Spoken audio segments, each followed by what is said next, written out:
pejabat, pengurus, dan warga RT 07 Bujangsewu dalam acara sosialisasi. Kami berharap hasil sosialisasi tersebut akan kami sampaikan warga yang belum hadir mungkin di sini agar dapat ikut berpartisipasi untuk menciptakan lingkungan yang bersih dan sehat. Setelah pemaparan dilanjutkan sesi tanya jawab. Mohon Bapak Ibu mengajukan pertanyaan-pertanyaan apa yang akan ditanyakan. Untuk mempersingkat waktu karena ini Jumat ya, waktu dan tempat kami berikan kepada perwakilan pengurus bangsa Monggo.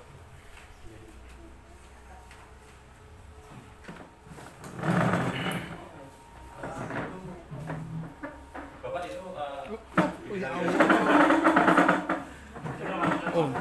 banyak pas nomor. Ya, Pak. Sudah ya, Pak. Biar miring berarti miring gini. Apa? Kau saya, kau apa? Baik, Bapak dan Ibu, terima kasih banyak atas undangannya.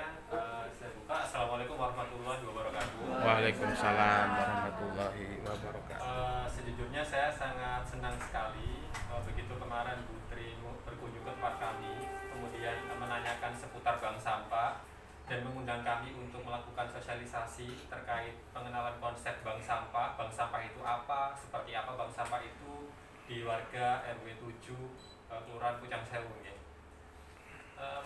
Masih satu kelurahan dengan kami di Nganggo Timur. Iya, masih satu kelurahan. Jadi sangat senang sekali kami diundang oleh RW terdekat, karena biasanya Bu, kami itu seringnya diundang malah dari lintas kelurahan atau lintas kecamatan gitu paling seringnya. Malu. Terus ini kok dari Bujangsewu, oh iya ayo gitu. Nah, sebelum saya mulai, ini saya ingin tahu dulu yang hadir di sini ini KSH atau pengurus RT atau warga biasa? Gabungan. Bukan warga biasa, pengurus, kader, RT RW. RT Semua. ini. RT. Ya. KSH-nya itu ada yang nggak bisa hadir. Ya, pokoknya campur, Mas. Campur. Ya. Baik, siap. Ini total satu RT ada berapa RT, Pak? Sini cuma 5 setelah pemampatan itu. 5. Cuma 5. Warganya berapa? Warganya sih 600-an. Total satu RW ya? Ya. 600, lumayan. Nah, ini nanti rencananya bank sampah yang akan dibentuk itu bank sampah tingkat RT atau bank sampah tingkat RW? Tingkat RW. Tingkat RW. Iya. Berarti nasabahnya nanti dari seluruh 5 RT, Bu ya. Betul. Oke, ini secara kondisi geografisnya dari 5 RT ini ya Bujangsewu gang berapa aja, Pak? Deketan Semua. 1 sampai 8. 1 sampai 8. Termasuk jalan raya dan Bujangsewu belakang. Oh, siap. Kali Bogor Kantor kelurahan itu ikut Sini. sini. Ya. Oh, siap. Baik. Ya. Tadi saya sempat tanya sebentar ke Bapak siapa aja? Mukayamin. Bapak Mukarmin G. Katanya dulu di sini sempat ada bank sampah ya, Pak? ya di RT Bukan. Apa, Bu? 4. Siapa? Bukan bang apa ya? Bukan bang sama ke RW ya, Pak? bungkusan RT. Ke RT dulu RT. ada. Dulu ada. Cuma dijualnya itu enggak ada dikelola sendiri gitu loh, Mas. Jadi dijual nanti individu. ada yang ngambil gitu. Rompeng biasa lah, Mas. Jadi yang Ngepul mengumpulkan biasa. Orangan. Iya. Jangan dikumpulkan ke ketua tempatnya ketua RT-nya. Gitu dulu gitu. Tahun berapa itu, Bu? Lama. 2015 Iya, Bu. 2015. Oh, udah lama banget, udah 7 tahun ya. 2010. 2010. Iya. 13 tahun yang lalu berarti. Iya, sudah lama sekali itu. Ya Allah. Ya terus beliaunya pengurusnya hadir sekarang. Sudah sepuh sekarang udah. Pak RT ini sudah meninggal. Pak RT-nya udah meninggal. Ya, Siapa yang posisinya di Ponorogo sekarang udah sepuh. Ini udah Anak ya? pikun sekarang. Pembantu nih. Oh, siap. Satu paket ini. Dulu ketua lansia Iya, juga. lansia. Dulu ketua lansia juga, Pak. Ketua pengajian juga. Ibu-ibu Paling aktif Orangnya ya. aktif. orang yang aktif. Nggak ada partner. Partner seumur nggak ada waktu itu. Iya. Oke. Berarti terakhir 2010, kemudian vakum 13 tahun, dan sekarang mau memulai lagi bank sampah. Dengan level yang lebih luas ya, atau Dengan RW. level yang lebih luas, tingkatnya RW. Ya. Ini yang mau saya tanyakan sebenarnya begini Bu, niatnya Bapak dan Ibu itu mendirikan bank sampah apa ya kalau boleh tahu? Itu tadi Iya. ya Pak, kita memanfaatkan ini Mas daripada dibuang, terus juga ini ya kan belum ada kepedulian saya orang-orang di sini tuh ya kayak saya dulu juga gitu, ada rasis males ya wis buang aja di sampah gitu loh. Nah ini kan lebih baik kita itu manfaatkan gimana untuk dijual atau apa gitu loh, maunya itu gitu kan. Tapi kalau dibuat apa itu kerajinan apa nggak tahu ibu-ibu ini belum kepikir kemampuan untuk itu. Jadi Mas, dari undangan dinas kebersihan itu kota itu ya, lingkungan hidup itu kan disampaikan seperti yang sekelumit tadi saya bilang bahwa pembuangan sampah akhir ini sudah penuh, jangan sampai terjadi seperti di Keputih itu. Kalau sampai itu sudah meluber dan akhirnya masyarakat sekitar protes, bahayanya kita terus cari di mana, buang di mana kan gitu. Jadi istilahnya setiap kecamatan RW kan sekarang lagi digalakkan supaya sampah itu bisa diolah. Setidak-tidaknya dari 1.600 tiap hari itu bisa 600-nya itu bisa dikelola oleh masyarakat sendiri. Di samping juga ya setidak-tidaknya ada pendapatan kalau umpamanya dijual, pemberdayaan UKM kalau ada yang bisa bikin pernik-pernik dan lain sebagainya, itu aja sih. Kalau boleh tahu itu sosialisasi dari Dinas Lingkungan Hidup kapan Pak? 1 bulan kemarin kalau salah. 1 bulan yang lalu? Iya, 1 bulan 3 minggu apa? Surabaya. Oh, Surabaya. Ya. Sosialisasinya di dinas. Di dinas. Ya, seluruh RW Surabaya. Ya. Sama?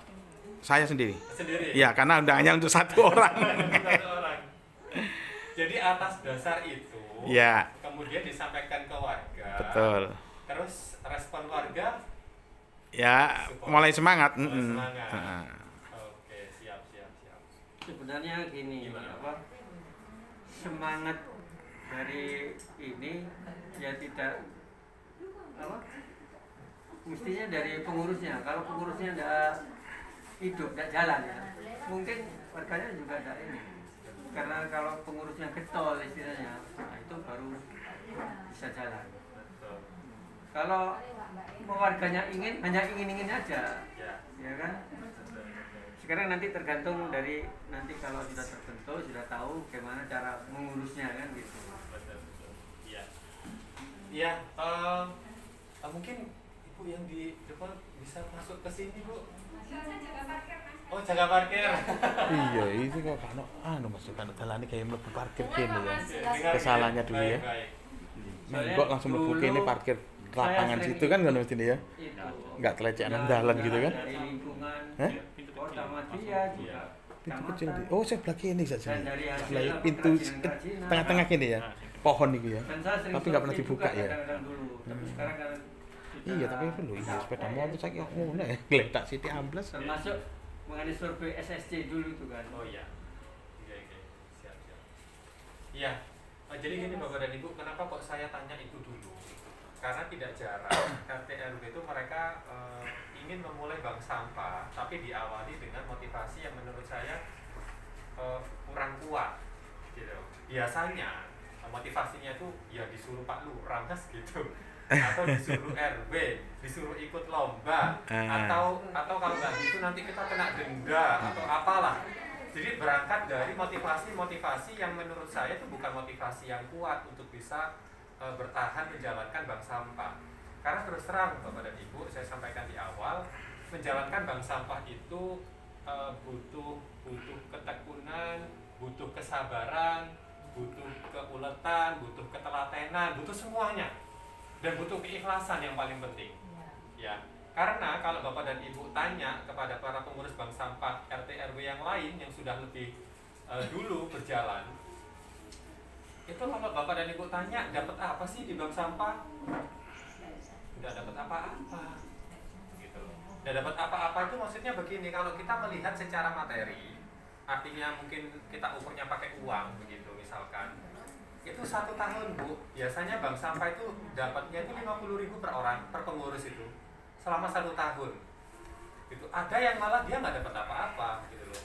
Ada yang malah pendirinya atau ketuanya itu dia meluangkan sebagian hartanya untuk dibelikan sembako atau apa buat ngasih pengurusnya. Itu begitu. Gitu. Dan di beberapa dalam prakteknya juga seringkali mengalami yang namanya kerugian. Jadi kayak apa ya, tekor gitu loh Bu ya. Istilahnya kita harus nombok, kita harus ganti gitu karena apa? Karena kita beli sampah dari nasabah, kita kasih uang, pada saat kita jual sampah itu ternyata harganya lagi turun. Nah, misalkan ya inilah kita kulaannya 5.000 tapi kita jualnya 4.000. 1.000-nya ikut siapa? Ikut pengurus gitu.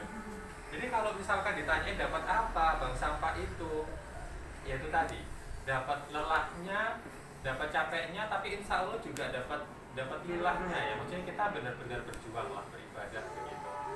Dan tidak hanya itu Bu, biasanya bank sampah juga nanti akan dimintai data sampah lah, data nasabahnya, data tabungan nasabahnya, dokumentasi kegiatannya, absensi kegiatannya. Itu dari Dinas Lingkungan Hidup, dari pemerintah kota akan meminta semua data itu.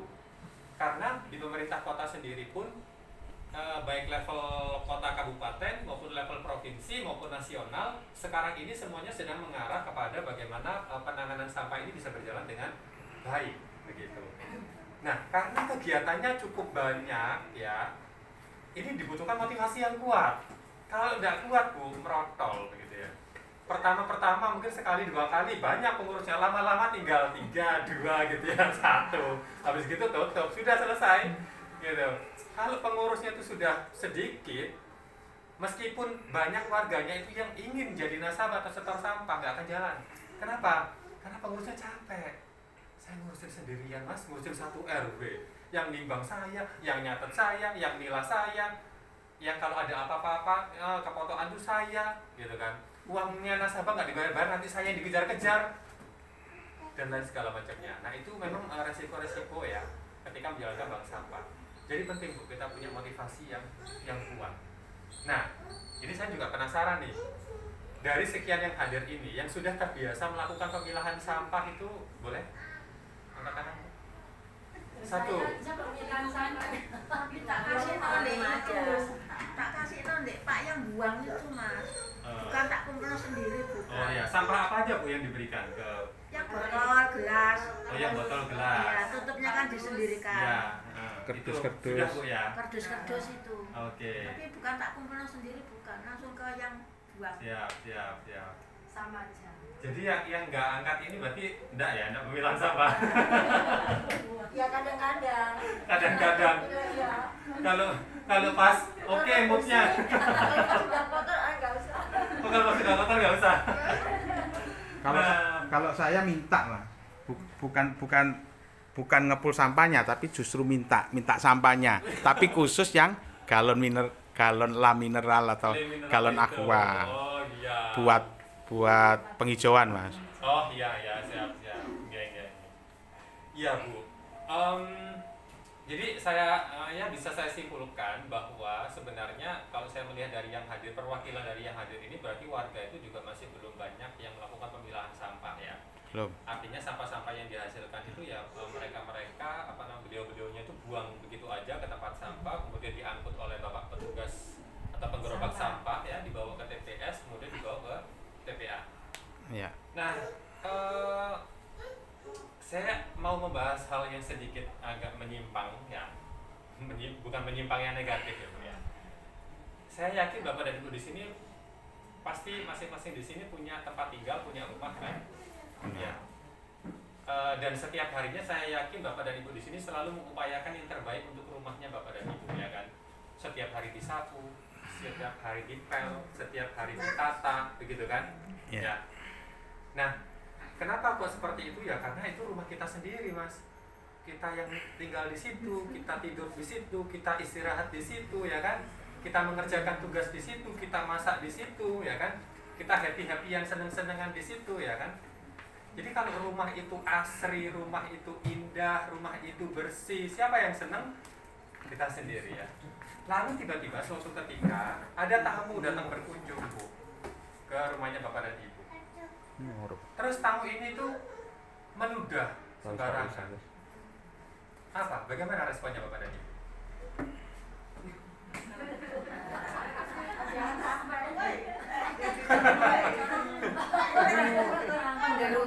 Menggerundel. Oke, terus apa lagi kira-kira? Marah? Marah. Marah tapi nggak ada orangnya, baru ada orangnya nggak tahu Mas. Oh, jadi kalau ada orangnya masih Kan orangnya masuk rumah, ya. masuknya terus meludah gitu. Iya. Ya dilihat aja, aduh ini orang. Oh gitu aja ya? Iya. Orangnya nggak diapa-apain ya? Ya ada Mas, saya tahu lah Mas. Oh diberitahu orangnya? Iya. Diberitahunya gimana? Ya secara Ya, soalnya gitu. Mas, tolong. Ya ngerundel Kalau oh udah Iya. di got aja. Oh gitu ya? Iya. Oke. Kalau sudah ditegur terus orangnya ngulangin lagi Bu? Kalau gayanya malah di sofanya Ibu gimana?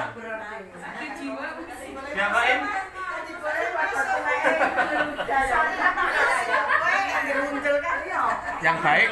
Yang baik diselokan apa di kamar mandi? Oke, udah ditegur, udah dikasih tahu, dia ngeludah lagi, ngeludahnya malah di sofa. Orangnya gini.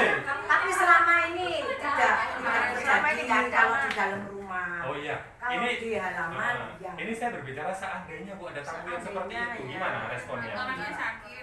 Orangnya sakit. Ya itu tadi dikasih tahu Mas. Nggak usah ngasih tahu, innalillahinya yang besar, yang kencang. Innalillahinya besar. Udah ya, gitu. Habis itu nggak cukup dengan meludah Bu. Tiba-tiba dia banting TV-nya Ibu atau banting asbaknya Ibu. Oh, ya Jadi bisa gimana? itu mah. Dibawa di rumah sakit jiwa. Lain cerita Bu ya kalau gitu ya. Yang ada kita marah dan bentuk kemarahan kita bisa jadi entah kita pukul, entah kita apa ya kan. Saya rasa nggak mungkin kalau sekedar ngomel-ngomel Bu. Kalau udah di depan mata TV kita dihancurin apa kita masa kita diam aja sambil ngomel-ngomel nggak mungkin ya kan. Pasti nanti entah dipukul, entah di apa kan begitu ya. Dan diusir ya. Nah, Bapak dan Ibu sadar tidak bahwa sebenarnya kita ini tamu. Kita ini tamu yang tinggal di bumi gitu ya. Bumi ini kan miliknya siapa sih Bu? Allah. Miliknya Allah ya, milik Tuhan, gitu kan. Kita di sini itu bukan pemilik bumi, kita di sini cuma tamu, ya kan. Nah, kemudian kita dalam kesehariannya itu selalu menghasilkan sampah, ya. Sama seperti tamu yang tadi itu menghasilkan ludah itu kan sampahnya dia ya. Sama seperti kita setiap hari itu menghasilkan sampah. Tapi kemudian kita tidak bertanggung jawab terhadap sampah yang kita hasilkan. Kita menghasilkan sampah ini langsung aja kita buang, nggak kita pilah, nggak kita olah. Kita buangnya kemana? Kita buangnya ke tempat sampah. Habis tempat sampah dibawa kemana? Ke TPS. Dari TPS dibawa kemana? Ke TPA. Di TPA diapain? Sebagian sampah diolah, sebagian besar sampah dibiarkan tertimbun di TPA. Bapak dan Ibu harus tahu, sampah-sampah yang tertimbun di TPA itu, mereka menghasilkan yang namanya gas rumah kaca atau gas metan. Nah, gas metan ini ketika dia lepas ke udara, dia akan bereaksi, dia akan kawin dengan lapisan ozon. Nah, ketika terjadi proses reaksi itu, maka lapisan ozon ini akan menjadi rusak, berlubang-lubang, dan itu menyebabkan sinar dari matahari itu bisa langsung masuk ke bumi dan menyentuh permukaan bumi. Itulah yang menyebabkan kemudian saat ini terjadi yang namanya pemanasan global. Ya, kemudian saat ini terjadi yang namanya krisis iklim. Ya, permukaan air laut meningkat. Bahkan beberapa waktu yang lalu kita melihat di Arab Saudi terjadi banjir. Masuk akal nggak Arab Saudi gersang panas begitu banjir? Pasti ada apa-apa. Kenapa kok bisa banjir? Nggak perlu jauh-jauh ke sana. Di Indonesia sendiri pun saat ini kita sudah merasakan musim ini kan sudah semakin nggak teratur ya. Harusnya ini musim panas tapi kok hujan. Harusnya musim hujan tapi kok panas. Gitu. Dan itu kan bikin orang itu gampang sakit kan ya Bu ya? Ya. paginya panas, siang sorenya hujan. Akhirnya banyak orang itu yang sakit begitu ya. Nah, itu kenapa sih? Itu gara-gara salah satunya adalah sampah yang tidak diolah tadi. Gitu loh. Gara-gara ketika kita menghasilkan sampah nggak kita olah, kemudian sampah itu kita buang aja ke lingkungan, dia menghasilkan gas metan ke udara, bereaksi dengan lapisan ozon menipis, sinar matahari masuk secara langsung, terjadi pemanasan global, kekacauan suhu, iklim, udah dampaknya ke kita. Belum lagi tumpukan-tumpukan sampah itu nanti ketika dia terpapar sinar matahari, ketika dia terpapar hujan begitu ya, dia akan menghasilkan yang namanya cairan atau air lindi. Cairan itu cairan beracun dan itu masuk ke dalam tanah. Otomatis itu akan merusak tanah, akan mempengaruhi kualitas air tanah yang biasanya kita konsumsi. Kalau Bapak dan Ibu tahu, di Keputih, bekas TPA itu, sekarang kan diubah, disulap menjadi taman ya. Itu prosesnya nggak mudah loh, Bu. Itu untuk menumbuhkan tanaman biar subur di situ prosesnya lama sekali. Kenapa? Karena di situ bekas TPA. Tanahnya sudah rusak itu. Sudah nggak subur lagi. Lah butuh proses terus untuk disuburkan. Bahkan setiap kali kalau kita ke sana kita gali begitu, pasti masih akan menemukan sampah-sampah plastik dan lain segala macamnya di dalam tanahnya itu. Itu begitu. Nah, ini sebenarnya ya kalau kita perhatikan dengan seksama, sikap kita saat ini yang tidak peduli terhadap sampah itu sama seperti tamu yang datang ke rumahnya ibu tadi terus meludah sembarangan, terus mecahin TV-nya ibu dan sebagainya. Persis seperti itu, Bu. Nah, untuk tamu-tamu yang seperti itu apakah tamu yang sopan? Enggak ya. Itu tamu kurang ajar ya. Ya kan? Berarti sebenarnya kita sendiri ini berarti kurang ajar dong, Mas. Ya kalau Bapak dan Ibu merasa tidak mengolah sampah, membuang sampah sehingga merusak rumahnya Allah, padahal kita di sini itu adalah tamu, ya berarti kita memang tamu kurang ajar. Ya. Nah, tapi ini adalah motivasi yang kuat, Bu, saya rasa. Motivasi kita mendirikan bank sampah atas dasar untuk beribadah kepada Allah, untuk beribadah kepada Tuhan kita. Saya rasa tidak hanya Islam, semua agama mengajarkan, Tuhannya mengajarkan untuk apa? Berbuat baik begitu ya, berbuat baik kepada manusia dan juga alam dan juga lingkungan. Nah, dan perlu Bapak dan Ibu ketahui, banyak bank sampah unit lain di RT RW lain itu yang mereka bisa bertahan lama, 10 tahun, 5 tahun, 15 tahun beroperasi, walaupun mereka secara manfaat materi atau uang itu pas nggak sebanding lah dengan usahanya, tapi yang membuat mereka bertahan itu apa? Mereka termotivasinya cuma satu, mereka berharap bisa dapat KMS dari bank sampah. Ada yang tahu KMS itu apa? Kartu menuju surga, Bu. Sehat. Kalau sehat di dunia ya, lebih jangka panjang lagi di akhirat surga, Bu. Jadi motivasinya apa? Pokoknya KMS, Mas, kita walaupun di sini susah payah, kita nggak dapat apa-apa, kadang kita juga dicemooh oleh warga, dipandang sebelah mata, ngapain ngurusin sampah, udah kayak pemulung aja misalkan, bodoh amat, Mas. Kita di sini niatnya beribadah. Gitu. Kita di sini sadar bahwa kita ini tamu, Mas. Di rumahnya Allah, di buminya Allah, kita ini tamu. Ya selain tamu ya harus sopan lah, jangan kurang ajar. Masa kita ngeludah sembarangan di rumahnya orang, ya kan? Masa kita nyampah sembarangan di rumahnya orang? Wajar nggak kemudian ketika orang itu ngamuk? Wajar nggak ketika saat ini kita merasakan musibah ya, banyak musibah sebenarnya dari kelakuan kita sendiri. Sebenarnya itu adalah cara pemilik rumah ini, caranya Tuhan, caranya Allah memperingatkan kita bahwa jadi tamu jangan kurang ajar, itu sampah ayo diolah gitu loh. Itu adalah motivasi terbesar dari kami sendiri, pengurus Bank Sampah di Surabaya. Dulu awal kami merintis itu kami bank sampah skala RT juga. Kemudian saat ini kami hingga sebesar ini menjadi bank sampah induk. Motivasi kami ya cuma satu itu. Kami mendasari semua kegiatan kami ini untuk beribadah. Ya, untuk beribadah, untuk menjalankan perintahnya Allah. perlu diingat bahwa perintah Tuhan, perintah Allah yang ada di dalam Al-Quran itu tidak hanya sebatas perintah-perintah atau ibadah-ibadah spiritual seperti sholat, berzikir, tidak hanya itu. Tapi kita menempuh pendidikan, kita menjaga lingkungan, melestarikan bumi kita, itu juga bagian dari ibadah. Itu punya nilai pahala. Jadi itulah, lagi-lagi itu yang perlu kita tancapkan dalam hati. Lagi-lagi hal itulah yang perlu kita jadikan pijakan untuk menata kembali motivasi kita dalam menjalankan bank sampah. Ya. Supaya apa? Supaya nanti kalau ada kendala-kendala ketika menjalankan bank sampah, Bu, ingat tujuan kita menjalankan bank sampah ini apa? Lillahi ta'ala. Itu yang paling penting. Saya rasa itu yang lebih jangka panjang ya, Bapak dan Ibu. Semangat itu. Barulah nanti ketika Bapak dan Ibu sukses menjalankan bank sampah, insya Allah akan banyak kemaslahatan yang mengikuti ya, manfaat yang mengikuti. Mulai dari manfaat lingkungan, kemudian manfaat sosial, kemudian manfaat ekonomi, itu semuanya akan kemudian mengikuti. Begitu. Tapi ketika ada masalah, lagi-lagi kembalikan, kita menjalankan bank sampah untuk apa? Nah itu diingat lagi. Begitu. Nah, baik, di sini saya masuk.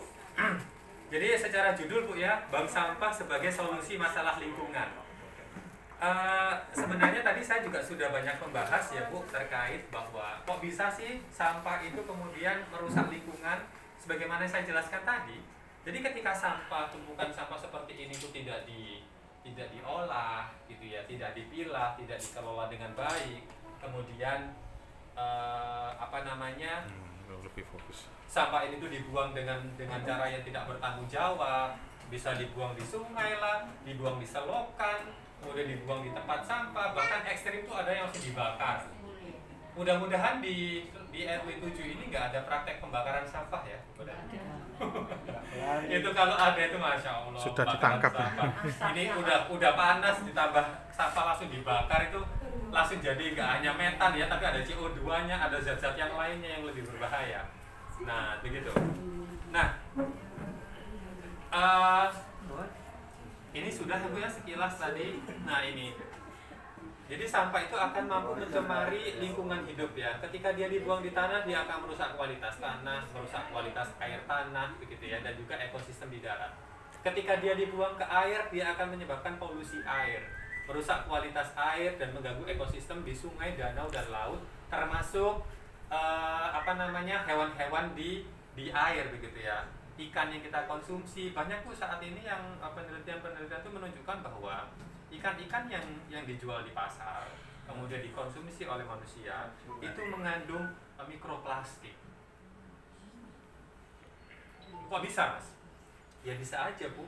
Kita lihat aja ini ya. Kita lihat aja di coba nanti jalan-jalan di selokan yang agak besar, ditengok itu ada sampah nggak? Pasti ada. Ya. Sampah plastik pasti ada itu. Banyak sekali. Ya, banyak sekali. Di sungai pun juga sama, begitu ya. Jangankan di sungai, di tempat-tempat besar, di selokan yang kecil-kecil itu juga malah lebih banyak biasanya, karena orang nggak tahu ya, tunggu begitu ya. Nah, plastik-plastik itu ketika terpapar sinar matahari, kena panas, dia akan terurai menjadi mikroplastik. Lah mikroplastik ini kemudian dia istilahnya kayak berterbangan begitu Bu di permukaan air, di air itu. Nah, mikroplastik inilah yang kemudian dimakan oleh ikan. Ikan itu nggak seperti kita Bu, yang bisa milih. Kita mau makan soto, makan bakso, makan rawon, kita bisa milih. Kalau ikan, apapun yang mengambang begitu ya, yang mirip seperti plankton, mirip seperti makanan dia, dimakan Bu. Terus ikannya kita makan, ya kan, enak. Bagus gitu ya Pak. Nah kalau dibakar ya sudah langsung otomatis menjadi polusi udara gitu ya, merusak kualitas udara dan lapisan atmosfer bumi, terutama lapisan ozon. Bapak dan Ibu di sini pernah menghirup asap dari pembakaran sampah? Pernah. Gimana Pak rasanya? Iya, nggak enak, sesak juga. Kelepok-kelepok. Ya, langsung sesak di badan, nggak enak, begitu kan? Itu bukti nyata bahwa memang pembakaran sampah itu menghasilkan gas yang berbahaya. Gitu. Nah, terus solusinya apa? Ya solusinya kita harus mengelola sampah yang kita hasilkan. Caranya dengan apa? Salah satunya adalah lewat bank sampah, Bapak dan Ibu ya. Nah, ini saya ulas sekilas. Jadi bank sampah itu sudah menjadi program pemerintah. Dan sudah ada peraturan menteri dari Kementerian Lingkungan Hidup dan Kehutanan nomor 14 tahun 2021. Di dalam permen ini itu membahas terkait pengelolaan sampah pada bank sampah. Itulah kenapa ya dari Dinas Lingkungan Hidup itu melakukan sosialisasi atau pengenalan terkait bank sampah, karena itu sudah menjadi program pemerintah. Ya, sudah tingkat nasional, dan setiap kota, kabupaten ya itu diwajibkan, diharuskan pemerintahannya itu untuk mengadakan atau menjalankan program bank sampah. Kalau di Surabaya itu malah ditarget setiap RT itu harus punya bank sampah. Gitu. Malah impiannya seperti itu. Sudah nggak lagi level RW, Bu, tapi RT. Cuman kalau misalkan ini nanti arahnya ke Mas, kita ke RW aja gimana? Nggak masalah juga. Yang penting tetap jalan. Yang penting jalan bank sampahnya, gitu ya. Nah, bank sampah itu apa? Jadi bank sampah adalah fasilitas untuk mengelola sampah dengan prinsip 3R. 3R itu ada reduce, reuse, dan recycle. Ngerti ya Ibu pengertiannya ini? Reduce itu berarti mengurangi sampah. Reuse adalah guna ulang. Kemudian recycle adalah daur ulang. Begitu. Itu yang pertama. Nah, sebagai sarana edukasi, perubahan perilaku dalam pengelolaan sampah dan pelaksanaan ekonomi sirkular yang dibentuk dan dikelola oleh masyarakat, badan usaha, dan atau pemerintah daerah. Jadi memang fungsi utama dari bank sampah adalah ada 3, Bu. Bank sampah itu harus dijadikan sebagai sarana edukasi. Jadi keliru kalau kita memahami bank sampah itu kegiatannya apa, nimbang-nimbang sampah, milah-milah sampah, selesai di situ. Enggak, keliru. Ada lagi fungsi yang paling penting, yaitu fungsi edukasi. Jadi besok Bapak dan Ibu kalau membentuk bank sampah tingkat RW, tolong dibentuk struktur divisi edukasi. Edukasinya nggak boleh berhenti, diagendakan saja terus, 1 bulan sekali lah minimal. Ya, bergantian terus, karena namanya manusia itu butuh diingetin terus, Bu. Ya kan? Butuh diingetin terus agar mereka mau memilah sampah. Yang kedua, ketika masyarakat sudah diedukasi melalui bank sampah, harapannya mereka akhirnya punya pola pikir yang baru kan terkait sampah, dan itu kemudian berefek kepada perilakunya. Jadi makanya di sini ada perubahan perilaku dalam pengelolaan sampah. Jadi ada target untuk bisa merubah perilaku masyarakat yang tadinya tidak mau memilah sampah jadi mau memilah sampah gitu. Dan yang ketiga adalah ini, pelaksanaan ekonomi sirkular. Ekonomi sirkular itu apa? Ya, ekonomi sirkular adalah ekonomi melingkar. Ekonomi melingkar itu bagaimana? Begitu ya. Jadi gini Bapak dan Ibu, selama ini proses ekonomi kita itu linier, bukan sirkular. Artinya begini, kita begitu ya, konsumen itu kan punya kebutuhan. Misalkan Bapak dan Ibu di sini punya kebutuhan tempat minum, ya. Tempat minum ini terbuat dari plastik. Nah, berarti butuh ada orang yang menyediakan tempat minum ini, ya kan? Siapa yang bikin pabrik ya? Pabrik penghasil produsen tempat minum begitu ya. Nah, pabrik ini ketika membuat tempat minum dia kan butuh bahan baku, ya kan? Nah, bahan bakunya ini dari mana? Dari alam dia ambilnya. Perlu Bapak dan ketahui, plastik itu kan terbuat dari minyak bumi ya. Kemudian diolah sedemikian rupa menjadi biji plastik. Biji plastik ini kemudian diolah lagi menjadi tempat minum. Tempat minum ini kemudian didistribusikan ke konsumen, dibeli oleh masyarakat, digunakan. Nah, setelah digunakan tempat minum ini tadi selesai kan, kemudian wadahnya dibuang seperti botol-botol begitu. Itu kalau isinya sudah habis kan pasti dibuang, ya kan? Nah, ketika dibuang, kalau ekonomi linier ya udah dibuang aja, Pak. Dibuang aja begitu. Nah, si produsen ini ketika dia mau memproduksi baru, dia ngambil lagi dari alam. Begitu terus sampai akhirnya sumber daya alam ini habis. Gitu ya. Nah, kalau ekonomi sirkular itu tidak begitu, Bu. Jadi yang kita buang itu tadi, itu nanti akan diolah lagi, dijadikan bahan baku lagi. Gitu loh.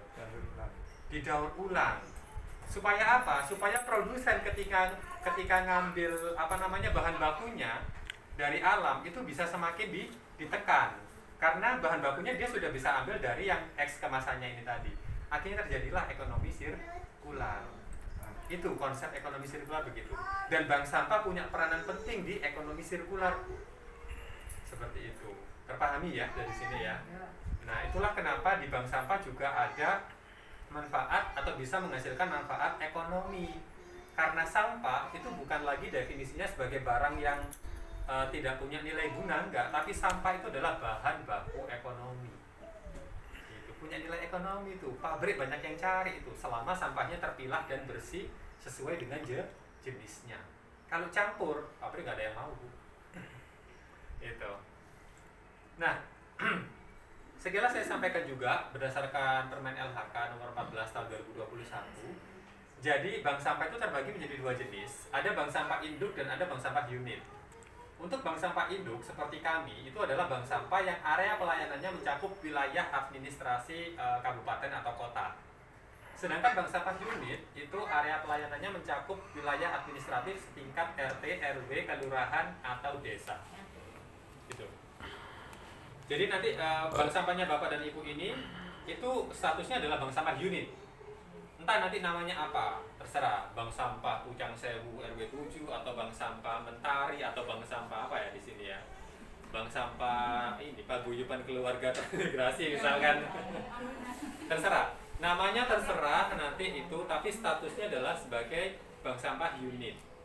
Nah, itu begitu. Karena tingkatnya tingkat RW seperti itu. Nah, ini yang sempat saya singgung tadi, Bu. Jadi peranan bank sampah itu adalah yang pertama, bank sampah digunakan untuk merubah pola pikir manusia lewat kegiatan edukasinya.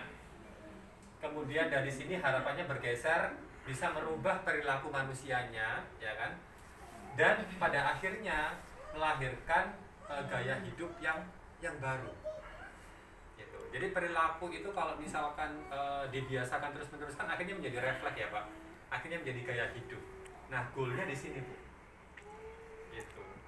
Jadi bank sampah itu nggak hanya ngomongin milah-milah sampah aja, tapi kita tinjauan yang paling penting adalah apakah masyarakat di wilayah pelayanan bank sampah itu semuanya sudah punya gaya hidup yang benar terhadap pengolahan sampah. Nah itu.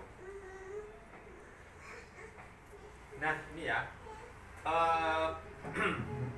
Jadi sekilas saya sampaikan, kalau kita berbicara pola pikir dan perilaku yang versi lama, dulu kan kita itu diajarin bahwa buang sampah pada tempatnya. Tempatnya itu mana? Sampah. Tempat sampah gitu kan. Nah, kalau sekarang sudah nggak begitu lagi, Bu ya. Kalau sekarang ada sampah, sampah harus dipilah dari sumber.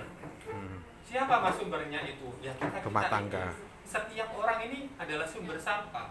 Setiap orang ini adalah penghasil sampah. Nah, kalau dari per orang ini tadi itu sudah melakukan pemilahan sampah, bagus Pak nanti. Ya. Jadi itulah goalnya. Nah, itu seperti itu. Nah, melalui bank sampah kita juga mengubah yang tadinya itu sampah tidak bernilai ekonomi. Melalui bank sampah kita memberitahukan kepada masyarakat bahwa sampah itu punya nilai ekonomi loh. Gitu. Jadi kalau melihat sampah itu nanti seakan-akan melihat uang, Bu. Ya, orang kalau melihat uang di jalan itu kan langsung rebutan ya. Ya kan? Tapi kalau dulu orang melihat sampah itu nggak ada yang rebutan karena dianggap nggak ada nilainya. Nah, sekarang sampah itu ada nilainya. Jadi orang kalau melihat sampah ya itu biasanya rebutan bagi orang-orang yang sudah paham.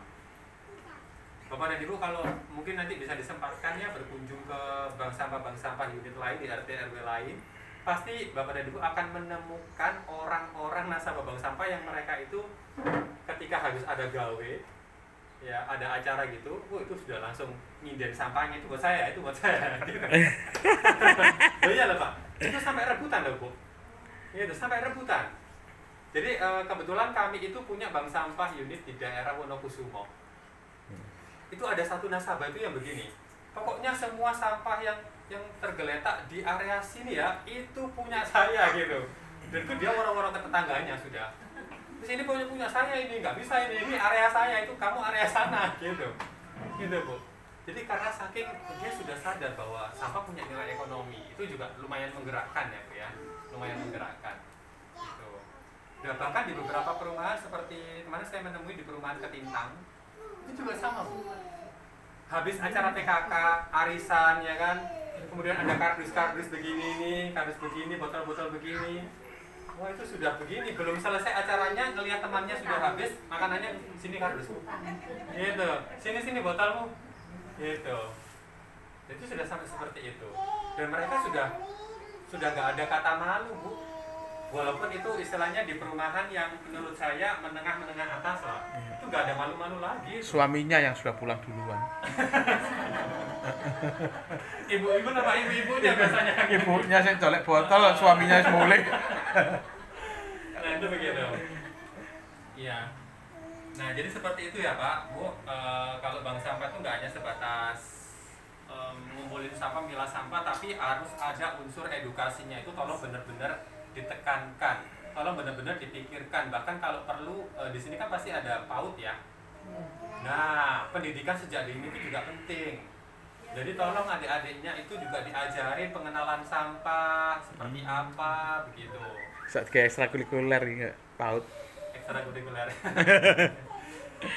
Ngubah lagu liriknya diubah menjadi lirik tentang sampah, pengenalan tentang jenis-jenis sampah. Itu nggak ada soal. Gitu. Itu juga bagus. Nah nanti gurunya, bunda PAUD-nya yang ngajarin, lama-lama beliaunya sendiri juga akhirnya terinternalisasi kan secara nilai-nilai. Masa saya ngajarin tapi saya nggak mau ngasih contoh ya kan, akhirnya tertuntut untuk ngasih contoh. Nanti anaknya pulang bilang ke orang tuanya, mama aku harus diajarin begini ya kan. Orang tuanya akhirnya iya ya, masa aku harus ngajarin yang jelek, sudah ada yang bagus. Akhirnya orang tuanya ikut-ikutan begitu ya. Nanti sosialisasi lagi, edukasi lagi ke bapak-bapak yang biasanya mungkin saya nggak tahu di sini ada pos kampling nggak sih Pak? Ada ya Pak ya. Nah mungkin pas lagi jaga ronda atau apa, lagi kumpul ya kan, terus ada yang rokok atau ada yang bawa ini apa, itu saling mengingatkan, diingatkan. Jadi edukasi terus dilakukan. Kalau ada bank sampah itu edukasi terus dilakukan. Kenapa? Saya yakin nanti kalau edukasinya sukses, nasabahnya jenengan itu akan semakin banyak, sampah yang diterima juga akan semakin banyak. Dan saya yakin jenengan-jenengan ini nggak akan kesulitan cari pengurus bank sampah. Kenapa? Karena warganya sudah teredukasi gitu. Warganya sudah paham nilai penting bank sampah, nilai penting mengelola sampah. Nah biasanya menjadi tantangan terbesar bank sampah itu Pak, pengurusnya sedikit, nggak ada yang mau. Nah gimana caranya supaya mau? Ya itu diedukasi terus, dipengaruhi terus begitu ya. Terus-terusan bungkus, pokoknya nggak bisa sekali sosialisasi begini terus berharap pengurus ini bisa bertahan 10 tahun, nggak mungkin. Harus terus dibina itu, edukasinya harus tetap jalan gitu. Nah ngomong-ngomong terkait bank sampah, jadi ada 3 komponen utama dalam pengelolaan bank sampah yang harus ada ya Bu ya. Jadi kalau kita mau mendirikan bank sampah ini 3 hal ini harus ada. Yang pertama adalah harus ada pengelola bank sampahnya. Dalam hal ini adalah harus ada pengurusnya. Nah, pengurus bank sampah itu ini biasanya begitu ya, di struktur itu harus ada ketua, sekretaris, bendahara, kemudian ada divisi edukasi, kemudian ada divisi penimbangan, pemilahan dan pengepakan. Mas, apakah harus pakem seperti ini? Kalau bagi saya ini adalah sudah kayak formula dasarnya. Tapi nanti ke depan kalau Bapak dan Ibu ingin mengembangkan lagi, nanti saya mau bikin divisi kerajinan Mas, karena kita mau bikin daur ulang terus kita pasarkan kan lumayan dapat pemasukan tambahan misalkan begitu. Atau misalkan Mas nanti saya tambahin divisi pengolahan sampah organik, nggak ada masalah, gitu ya. Itu sah-sah saja Bu. Gitu. Karena lagi-lagi nanti divisi-divisi atau struktur organisasi ini mengikuti dari visi dan misi bank sampahnya Bapak dan Ibu itu apa. Nah ini juga salah satu hal yang penting ya Bapak dan Ibu, dalam berorganisasi itu harus punya visi misi. Goalnya bank sampah ini apa, itu juga harus dipikirkan gitu. Yang kedua itu Bapak dan Ibu harus punya pembeli sampah ya. Nah pembeli sampah itu bisa bank sampah induk begitu, bisa pengepul kecil, bisa pengepul besar, bisa juga pabrik daur ulang atau pengguna produk daur ulang. Itu pembelinya harus ada. Karena kalau pembelinya nggak ada, sampahnya sudah dikumpulin, terus pembelinya nggak ada, bingung kan? Sampahnya diapain mas? Udah dikumpulin, udah dipilah tapi nggak ada yang beli, ya kan? Akhirnya dibuang. Nah itu sayang. Jadi variabel yang kedua ini juga harus ada, ya. Ini bisa bank sampah induk, bisa pengepul, bisa langsung pabrik, atau bisa pengguna daur ulang. Pengguna daur ulang itu maksudnya apa mas? Ya misalkan bank sampahnya bapak dan ibu itu bikin kerajinan dari saset, terus jadi tas, jadi dompet, ya kan? Itu ada yang beli. Kalau bikin begitu nggak ada yang beli bu. Ya kalau buat seneng-senengan ya nggak apa-apa sih gitu. Tapi ya bisa-bisa nggak bertahan lama lah itu, karena mas bikinnya itu lama gitu kan, ngumpulinnya apanya tapi nggak laku misalkan. Nah itu juga agak gelom ya, agak gelom seperti itu. Nah yang terakhir adalah harus ada penabung sampahnya. Ya jadi percuma ini sudah ada pengelolanya, sudah ada pembelinya tapi nggak ada yang nabung, nggak ada nasabahnya ya. Itu juga percuma. Nah penabung sampah ini bisa dari pengelola bank sampahnya, bisa juga warga umum. Warga umum ini bisa tingkat RT, tingkat RW, desa atau kota. Kalau di sini nanti kan mau membentuk bank sampah tingkat RW ya Pak ya. Jadi nasabah prioritasnya Bapak dan Ibu nanti adalah ya warga RW. Tapi boleh nggak mas kita menerima sampah dari warga RW lain? Sah-sah saja. Sah-sah saja, sangat diperbolehkan. Begitu ya. Nah ini adalah 3 komponen utama Bapak dan Ibu di bank sampah yang harus ada. Kalau salah satunya nggak ada, saya jamin bank sampahnya nggak akan beroperasi, nggak akan jalan. Ya, ada yang nabung, ada pembelinya, tapi nggak ada yang ngolah, pasti nggak jalan ya. Ada yang ngolah, ada yang nabung, nggak ada yang pembelinya, ya nggak jalan juga. Jadi 3-tiganya harus ada, begitu. Nah, ini adalah syarat minimal yang harus di. Ya, nggak apa-apa. Ya sambil di itu. Bapak Wakil KRT, monggo. Mari mas, silakan sambil anu. Iya. Gak apa-apa ya. Gampang Pak saya Pak. Iya. Nah ini Bapak dan Ibu, untuk pengelola bank sampah itu syaratnya ada 2. Yang pertama itu yang bersangkutan wajib punya rasa kepedulian dan tanggung jawab terhadap masalah sosial dan lingkungan. Wajib Pak. Karena kalau kita melibatkan orang-orang yang nggak peduli sama masalah lingkungan, sama masalah sosial, pasti dia nggak akan bertahan, nggak akan mau. Harus yang punya kepedulian dan punya rasa tanggung jawab, itu harus ada. Memiliki. Ya, rasa memiliki itu penting Pak, betul. Sama yang berikutnya adalah harus punya keahlian yang dibutuhkan. Misalkan kita di bank sampah butuh bendahara, tapi kita naruh orang yang dia itu nggak bisa berhitung misalkan, itu juga nanti malah bikin masalah sendiri ya kan. Nah itu minimal begitu. Jadi usahakan pengurus bank sampah itu tidak hanya sebatas modal niat aja, jangan begitu Bu. Tapi kita juga harus memetakan orang ini mampu tidak. Kita misalkan punya divisi edukasi, tapi kita tempatkan orang yang dia itu pendiam, malu, ya kan, nggak berani ngomong di depan publik, ya edukasinya nggak jalan, gitu. Jadi memang harus punya rasa kepedulian, tanggung jawab, dan punya keahlian. Mas, bagaimana kalau keahliannya pas-pasan? Nggak masalah, keahlian itu masih bisa digapai, masih bisa ditingkatkan, masih bisa dilatih. Gitu. Yang penting mau dan punya modal dulu, Bu ya. Modal itu maksudnya apa ya? Ya punya potensi lah, istilahnya punya bakat begitu. Kita nggak mungkin kan menaruh orang yang mereka mohon maaf mungkin kemampuan komunikasinya agak sedikit terganggu karena mungkin kendala medis begitu ya, untuk ditaruh di divisi edukasi. Mau kita latih sedemikian rupa pun nanti juga nggak akan bisa yang berkembang secara optimal. Jadi bukan berarti Mas itu namanya pilih kasih, nggak begitu. Tapi kita dalam berorganisasi itu tahu apa ya, teori the right man on the right place begitu ya. Nah itu, ya kita harus yang realistis istilahnya begitu. Nah berikutnya adalah pembeli sampah. Pembeli sampah ini kalau bisa Bu itu harus punya izin usaha. Ya kalau misalkan jenengan jualnya ke pengepul, ya itu harus punya izin usaha paling enggak, karena itu membuktikan atau menjamin lah paling enggak bahwa usahanya itu legal. usahanya itu nggak sembarangan. Karena sayang Bu, kalau jenengan itu mendirikan bank sampah niatnya sudah baik, ya kan, untuk melestarikan lingkungan, ternyata jenengan itu jual sampahnya ke orang yang nggak bertanggung jawab. Sampahnya itu dijadikan bahan bakar pembuatan tahu misalkan. Pernah dengar di Sidoarjo Pak, itu ada praktek. Jadi orang itu bikin tahu, bahan bakarnya itu dari sampah-sampah sandal bekas begitu. Itu dijadikan bahan bakar, dibakar begitu Bu, ditungku gitu ya. Atasnya itu ya dia lagi bikin namanya tahu itu. Itu bayangkan asapnya kemudian masuk ke situ ya. Nah, begitu ya. Jadi tahu rasa sandal.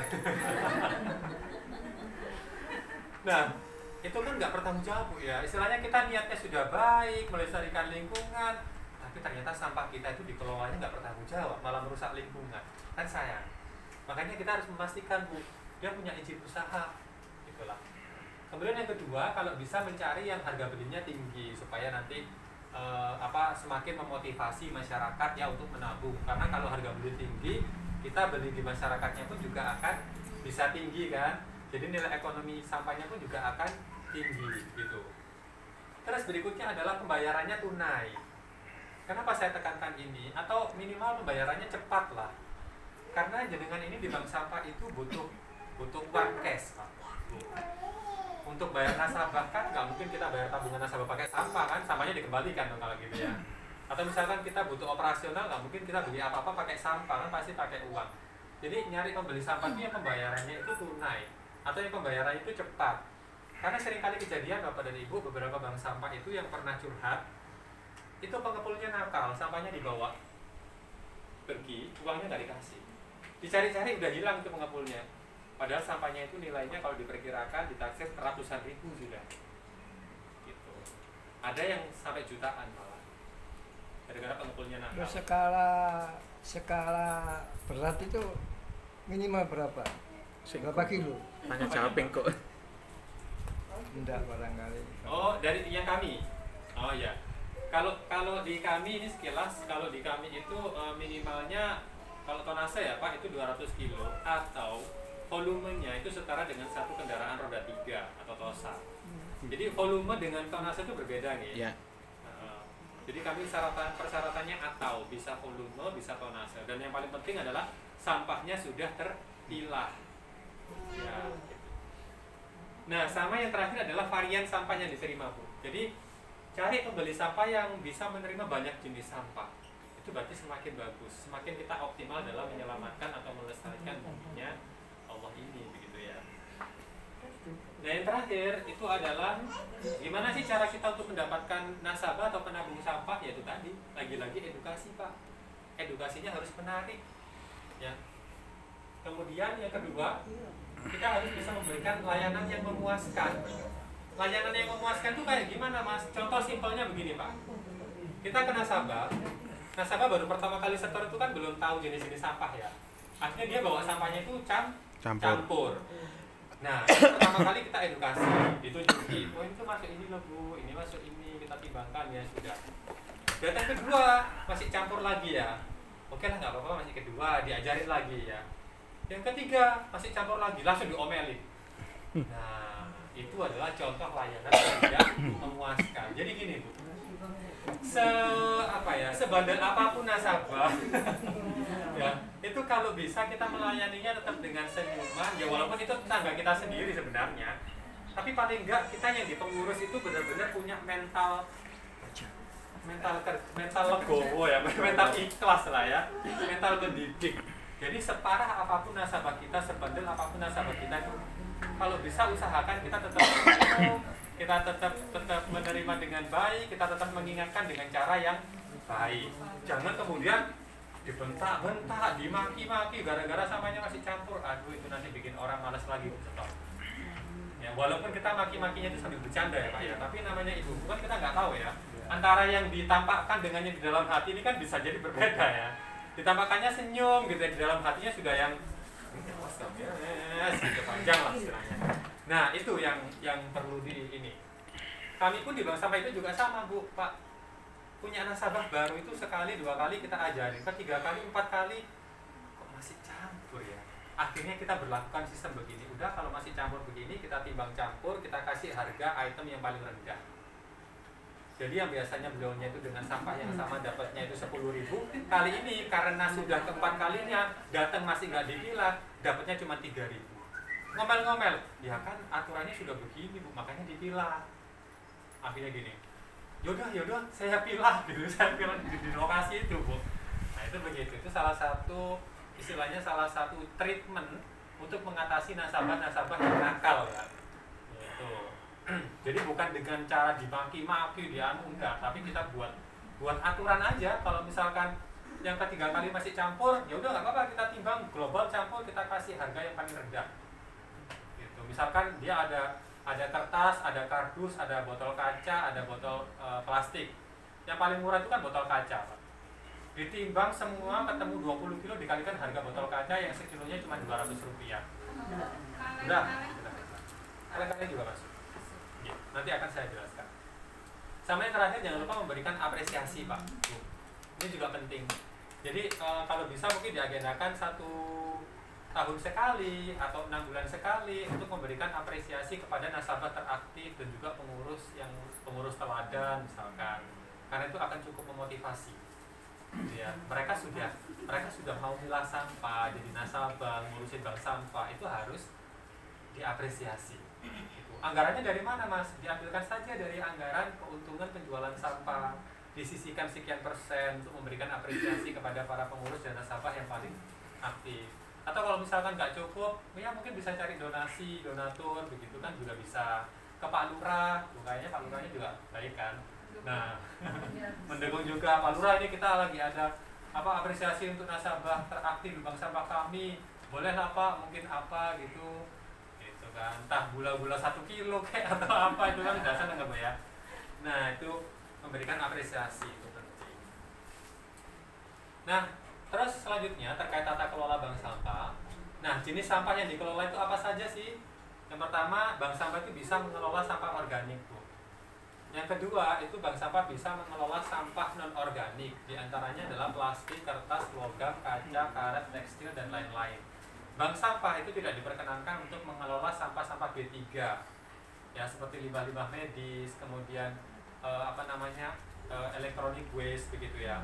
Tapi di dalam peraturan itu, selama pemerintah kota itu masih belum menyediakan fasilitas pengolahan limbah B3, terutama B3 rumah tangga seperti electronic waste itu kan limbah B3 ya.